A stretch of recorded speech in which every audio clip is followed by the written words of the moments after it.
Hi friends, இன்றைக்கி நம்ம பார்க்க போகிற டாபிக் 3 குழந்தைங்க அந்த கள்ளக்காதல் உறவுனால கொடூரமாக கொல்லப்பட்டிருக்காங்க. ஆமாங்க, அதாவது தஞ்சைனா நம்மளுக்கு ஞாபகம் வருது ஒன்று தான், ராஜராஜனோட பெரிய கோயில். அந்த பெரிய கோயிலை பற்றி நம்ம பெருமையாக வீடியோக்கள் பார்த்துருப்போம், பெருமையாக பேசியிருப்போம், வெளிநாடுகளையும் பேசியிருப்போம், உள்நாட்டில் வேறு மாநிலங்களும் தெரியாதவருக்கும் அப்படி ராஜராஜ சோழன் இந்த வம்சம் அந்த வம்சம்னு பேசிட்டு வரோம். ஆனால் அதே ஊரில் தஞ்சையில் பட்டுக்கோட்டை மதகூர்ன்ற ஒரு கிராமத்தில் மதகூரை சார்ந்த கோபால சமுத்திரம் இந்த ஊரில் வந்து வினோத்ன்ற ஒருத்தர் வாழ்ந்துட்டு வராரு. அந்த வினோத் என்ன பண்ணுறாரு, லாரி டிரைவராகவும் பணிபுரிய இருக்காரு, நிறைய ஹோட்டல்லையும் சர்வராக இருந்திருக்காருன்றது கருத்து நம்மளுக்கு சோஷியல் மீடியா வழியில் தெரிவிக்கப்படுது.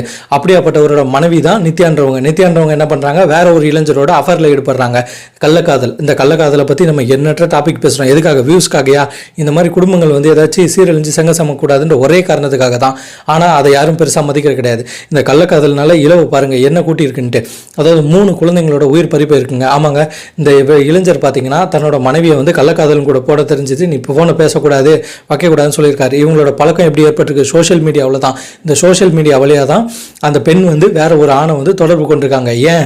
இவர் முன்னாடி நல்ல வருமானத்தை ஈட்டி இருப்பார், இப்போ வருமானம் குறைஞ்சிருக்கும், அப்போ குடும்பத்தில் சண்டைகள் பிறந்திருக்கும். அதாவது 3 குழந்தைகள் இருக்கு இல்லையா, ஏகப்பட்ட பிரச்சனை வரும். ஒரு குழந்தை வச்சுட்டு ஓஹோன்னு இருக்கு குடும்பம், அப்போ 3 குழந்தை வச்சுருந்தா செங்க தூக்கிடும்ல, அந்த மாதிரி ஏகப்பட்ட பிரச்சனை நடந்திருக்கும். இந்த பிரச்சனத்தின் வாயிலாக இவங்க வந்து மனசு கஷ்டப்பட்டிருப்பாங்க. கணவன் மனைவிக்குள்ள அன்புகள் வந்து குறைஞ்சிருக்கும். இந்த அன்பு குறைஞ்சது மூலிமா வேற ஒருத்தர் வந்து ஒரு ஆறுதல் சொன்னாலோ அளவற்ற அன்பை காட்டினாலோ இந்த பெண்கள் வந்து ஈஸியாக மாறிடுவாங்க. பெண்களை மட்டும் சொல்லுங்க, ஆண்களும் சரி.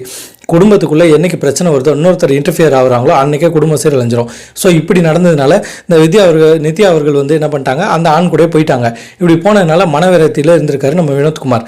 இவர் என்ன பண்ணியிருக்காரு, காலப்போக்கத்தில் ஹோட்டலில் வேலை பார்த்துக்கிட்டோம், கடைகளில் வேலை பார்த்துக்கிட்டோம், இப்படியே பொருளை ஈட்டிட்டு இந்த 3 குழந்தைங்களையும் வளர்க்குறாரு. ஒரு ஆணை யோசிச்சு பாருங்க, அவன் வந்து வீட்டில் கேஷுவலாக வளர்ந்துருப்பான். ஆனால் இது தவறு தான். ஆணு பெண்ணுன்னு சரிசமமாக பிரிக்காமல் மாற்றி ஒவ்வொருத்தர பெருமை பேசுறது. ஆனால் இருந்தாலும் இன்றைக்கி இயல்பை பேசுவாங்க.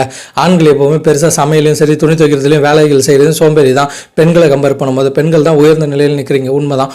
இந்த ஆண்கள் என்ன பண்ணுவாங்க, இவங்க குழந்தைகளையும் பார்த்துட்டு வேலையும் செய்கிறது பெரிய ஸ்ட்ரெஸ்ஸாக இவருக்கு ஏற்பட்டிருக்கும். அந்த ஸ்ட்ரெஸ் மூலிமா வேறு எதுலேயும் காமிச்சிடக்கூடாதடா.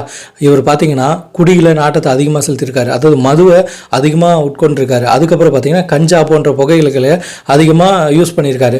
யூஸ் பண்ணதின் விளைவாக அவரோட புத்தியே பேதலிச்சிருச்சு. ஆமாங்க, மதுக்கு நம்ம தொடர்ந்து அடிமையாகிறது மூலயமா, கஞ்சாவுக்கு நம்ம இரையாகிறது மூலயமா நம்ம புத்தி வந்து மதுவும் இந்த கஞ்சா போன்ற புகையிலையும் நம்ம மூளையை வந்து வேற மாதிரி ஆக்குது இல்லை, அதுக்கு ஆக்குதுன்ற ஒரே ரீசன் தான் இது.